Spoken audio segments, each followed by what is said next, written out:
எண்டோமெட்ரியோசிஸ்னா என்ன?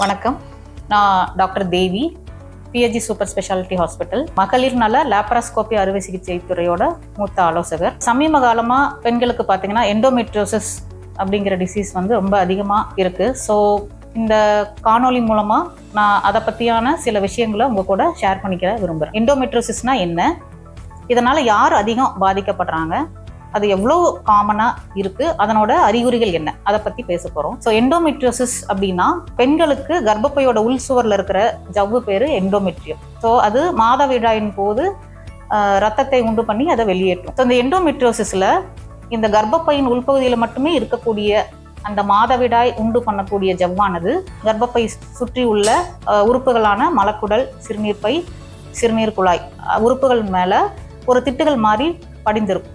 ஸோ மாதவிடாயின் போது கர்ப்பப்பையின் உள்பகுதியிலிருந்து எப்படி மாதவிடாய் சுரக்குதோ அதே போல் மாதவிடாய் உண்டு பண்ணக்கூடிய ஜவ்வு எங்கேயெல்லாம் படலமாக திட்டுகளாக படிந்து இருக்கோ அங்கேயெல்லாம் அந்த ஜவ்வுலேருந்து ரத்தம் சுரக்கலாம். ரத்தம் வெளியேறாமல் ரொம்ப நாளாக உள்ள தங்கியே இருக்கிறனால அது மற்ற அருகில் உள்ள உறுப்புகளான சிறுநீர்ப்பை, சிறுநீர் குழாய், மலக்குடல் ஆகியோட ஒன்னோட ஒன்றா ஒட்டிக்கும்னு சொல்லுவாங்க. ஸோ இதனால் ஒவ்வொரு மாதவிடாயின் போதும் அந்த ரத்தம் வெளியேறப்ப அந்த கர்ப்பப்பையை தாண்டி வயிற்றுக்குள்ளே இருக்கிற அந்த ஜவ்விலும் ரத்தம் சுரக்கிறப்ப தீராத வயிற்று வலி இருக்க ஒவ்வொரு மாதமும் அதிகமாயிட்டே இருக்கும். அதை மலங்கழிக்கும் பொழுதும் யூரின் போகும் பொழுதும் பெண்களுக்கு பார்த்தீங்கன்னா வலி அதிகமாக சொல்லுவாங்க. தாம்பத்திய உறவுல இருக்கிறப்பையும் சில சமயம் வலி பெண்களுக்கு அதிகமாக இருக்கலாம். சில சமயம் அதிக ரத்தப்போக்கும் கர்ப்பப்பை முழுசாக அடினோமயோசிஸ் அந்த ரத்த திட்டுகள் கர்ப்பப்பையோட சுவர்லையும் பதிஞ்சிருந்ததுன்னா கர்ப்பப்பை பெரிதாகி அதிகமாக ரத்தப்போக்கும் ஏற்படலாம். ஸோ இதெல்லாம் இந்த எண்டோமெட்ரியோசிஸ்க்கான அறிகுறிகள்.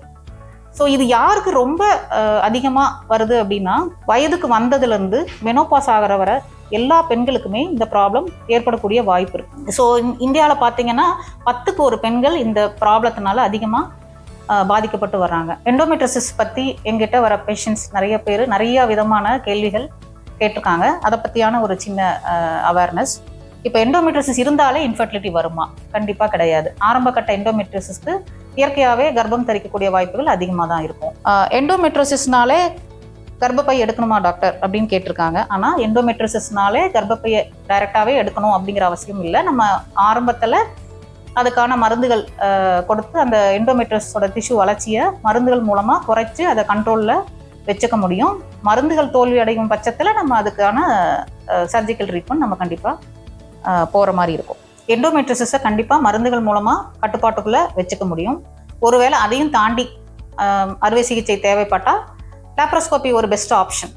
ஸோ நீங்கள் இதுக்கான பயிற்சி பெற்ற ஸ்பெஷலிஸ்ட் டாக்டரை பார்த்து இந்த அறுவை சிகிச்சையை செஞ்சுக்கிட்டீங்க அப்படின்னா திரும்ப வரக்கூடிய வாய்ப்புகள் கண்டிப்பாக குறைவாகவும் இருக்கும். இதனால் பெரிய பிரச்சனைகள் எதுவும் வராமையும் இருக்கும். ஸோ நீங்கள் ஏதாவது ஆரம்ப அறிகுறிகள் உங்களுக்கு ஏதாவது தென்பட்டால் இதுக்கான ஸ்பெஷலிஸ்ட்டை நீங்கள் கன்சல்ட் பண்ணி அவங்க சொல்கிறத முறையாக பின்பற்றினீங்கன்னா நீங்கள் கண்டிப்பாக ஒரு ஹெல்த்தியான லைஃப் ஸ்டைல் கண்டிப்பாக உங்களால் கொண்டு வர முடியும்.